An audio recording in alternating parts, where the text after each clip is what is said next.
बहुत पुरानी बात है, हिमालय में प्रसिद्ध झील थी।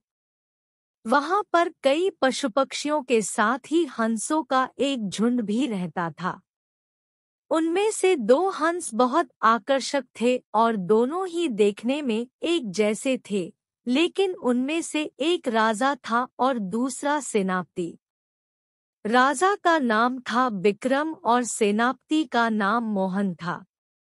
झील का नजारा बादलों के बीच में स्वर्ग जैसा प्रतीत होता था। उन समय झील और उसमें रहने वाले हंसों की प्रसिद्धि वहां आने जाने वाले पर्यटकों के साथ देश विदेश में फैल गई थी। वहां का गुणगान कई कवियों ने अपनी कविताओं में किया, जिससे प्रभावित होकर वाराणसी के राजा को वह नजारा देखने की इच्छा हुई। राजा ने अपने राज्य में बिल्कुल वैसी ही झील का निर्माण करवाया और वहां पर कई प्रकार के सुंदर और आकर्षक फूलाए के पौधों के साथ ही स्वादिष्ट फलों के पेड़ लगवाए। साथ ही विभिन्न प्रजाति के पशु पक्षियों की देखभाल और उनकी सुरक्षा की व्यवस्था का आदेश भी दिया। वाराणसी का यह सरोवर भी स्वर्ग जैसा सुंदर था, लेकिन राजा के मन में अभी उन दो हंसों को देखने की इच्छा थी जो सरोवर में रहते थे। एक दिन सरोवर के अन्य हंसों ने राजा के सामने वाराणसी के सरोवर जाने की इच्छा प्रकट की, लेकिन हंसाए का राजा समझदार था। वह जानता था कि अगर वो वहां गए तो राज उन्हें पकड़ लेगा। उसने सभी हंसों को वाराणसी जाने से मना किया, लेकिन वो नहीं माने। अब राजा और सेनापति के साथ सभी हंस वाराणसी की ओर उड़ चले।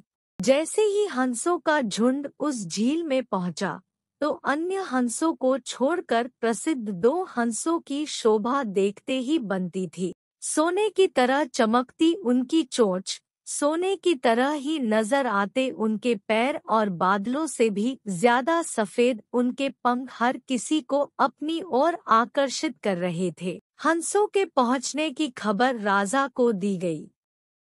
उसने हंसों को पकड़ने की युक्ति सोची और एक रात जब सब सो गए तो उन हंसों को पकड़ने के लिए जाल बिछाया गया।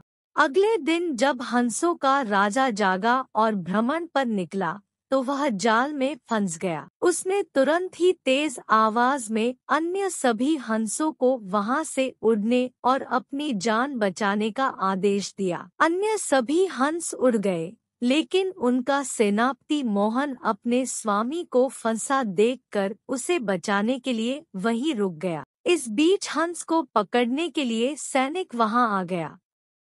उसने देखा कि हंसों का राजा जाल में फंसा हुआ है और दूसरा राजा को बचाने के लिए वहां खड़ा हुआ है। हंस की स्वामी भक्ति देखकर सैनिक बहुत प्रभावित हुआ और उसने हंसों के राजा को छोड़ दिया। हंसों का राजा समझदार होने के साथ साथ दूरदर्शी भी था। उसने सोचा कि अगर राजा को पता चलेगा कि सैनिक ने उसे छोड़ दिया है तो राजा इसे जरूर प्राणदंड देगा। तब उसने सैनिक से कहा कि आप हमें अपने राजा के पास ले चलें। यह सुनकर सैनिक उन्हें अपने साथ राज दरबार में ले गया। दोनों हंस सैनिक के कंधे पर बैठे थे। हंसों को सैनिक के कंधे पर बैठा देखकर हर कोई सोच में पड़ गया। तब राजा ने इस बात का रहस्य पूछा तो सैनिक ने सारी बात सच सच बता दी। सैनिक की बात सुनकर राजा के साथ ही सारा दरबार उनके साहस और सेनापति की स्वामी भक्ति पर हैरान रह गया और सभी के मन में उनके लिए प्रेम जाग उठा। राजा ने सैनिक को माफ कर दिया और दोनों हंसों को आदर के साथ कुछ और दिन ठहरने का निवेदन किया। हंस ने राजा का निवेदन स्वीकार किया और कुछ दिन वहां रुककर वापस अपना झील चले गए। मेरे प्यारे साथियों, अभी तक आपने चैनल को सब्सक्राइब नहीं किए हैं तो चैनल को सब्सक्राइब करें और अपने दोस्तों को शेयर करें। धन्यवाद।